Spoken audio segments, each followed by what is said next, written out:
Abbiamo presenti i figli del collega del compianto Paolo Galli, i figli Alessandro e Cristiano, che consegneranno le medaglie e la coppa del trofeo dedicato appunto al padre della 33esima edizione ai ragazzi del Militano Borgo e al capitano che adesso alzerà la coppa.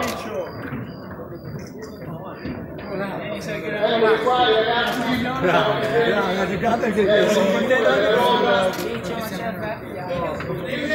sarà peso per lui.